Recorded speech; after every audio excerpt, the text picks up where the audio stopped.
घे. ही बघा, ही चिमुरडी अनन्या दोन्ही हाताने लिहितीये. वरती बघा ना, संपूर्ण राहायचं नाही. आले का बघ, हे बघ.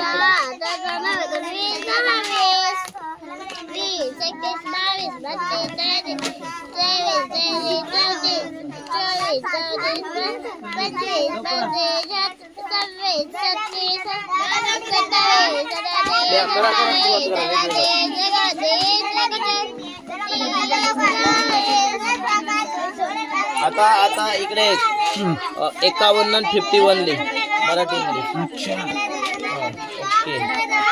म्हणजे ऍट अ टाइम इंग्लिश आणि मराठी. जीकेच्या प्रश्नांची उत्तरं देते. तिच्या भारताच्या संविधानाचे आर्टिकल 100 कंप्लीट झालेत. काय सांगताय सर? कुठलंही 100 पर्यंत कलम कलम कलम 14 मोठे 2 मिनिट.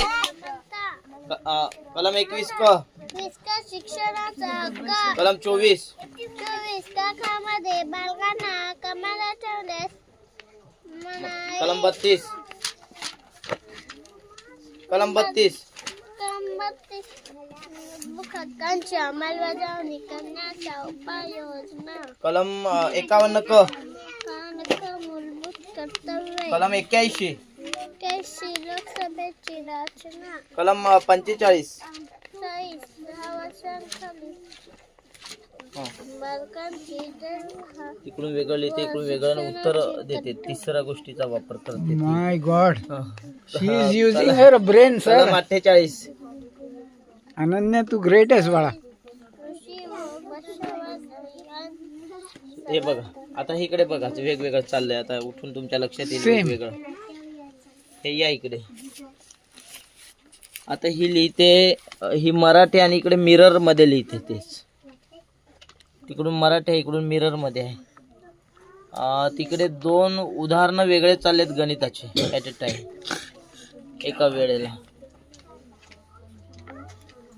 विलक्षण आहे सर. तुम्ही हे दोन पाढे खूप लिहितो. एफर्ट्स घेताय या मुलांवर, गावित सर. असं आणि कंपल्सरी येतं एका पेज वरती लिहायला. हे बघा, असं असं सगळेच लिहिणार. यांनी मुलांचं कसं जास्ती ग्रास्पिंग पॉवर तयार होते ना त्यांचे. दोन ब्रेन ऍट अ टाइम काम करतात. ते 2 मेंदू एका वेळेला काम ग्रेट. करतात. मी तर कुठे असं आजवर पाहिलेलं नाहीये. दिस त्याच्यामुळे- is very impressive sir. Yes, yes. म्हणजे मी नक्कीच पुन्हा इथे व्हिजिट करेन. आणि ही एक खूप चांगली संकल्पना आहे सर तुमची. मुलांनो, तुम्हा सगळ्यांना बेस्ट लक माझ्याकडनं. ओके, येस, मस्त अभ्यास करा. सर आहेत. चालू करा.